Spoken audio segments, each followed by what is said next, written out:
Not at this stage, but I do want to stress again to everybody that we're on high alert, because what we need to do is to make sure there hadn't been any seeding prior to the rate of community transmission becoming apparent in Melbourne especially.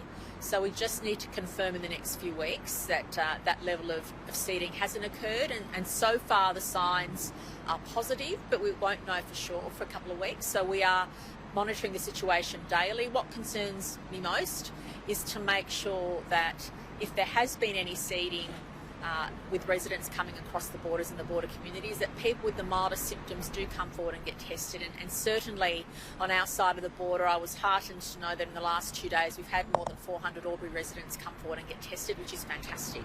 But anyone with the mildest symptoms in those border communities, and I'm not too fussed which side of the border, I mean, happy to take anyone getting tested on our side of the border, but we're really keen to make sure that we flush through any of those potential seeding, any of the seeding that may have occurred. And of course, I'm also concerned to make sure that unless you have to absolutely visit those border communities for residents that don't live in those border communities in New South Wales, please don't do that in the next few weeks until we're confident there hasn't been any transmission or seeding. And again, can I especially thank those border communities. It's easy to roll the words border community off the tongue, but for tens of thousands of residents, it's been an enormous inconvenience. I want to thank them for their understanding and patience.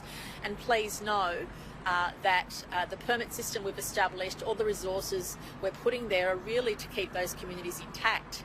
I haven't seen that happen before in any of the other border closures that have occurred around Australia. Our aim has been, irrespective of whether they're Victorians or people from New South Wales, we know they act as one community, and our purpose has been to keep those communities intact for the well-being of those communities and to reduce the stress on those communities.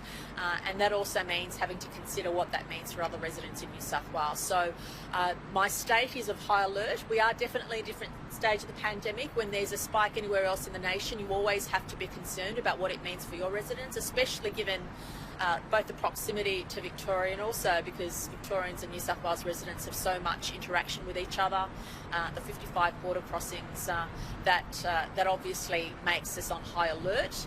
At this point in time, there is no evidence or no advice to me to suggest that we need to change anything we're doing regarding restrictions, although we are monitoring what happens in those border communities with the seeding, but also whether we do need to consider what happens north of those border communities. At this stage, even though we are keeping that option on the table, it's not something we need to progress to at this point in time. Between yesterday and today, you were warning about the border potentially moving. A lot of people are anxious.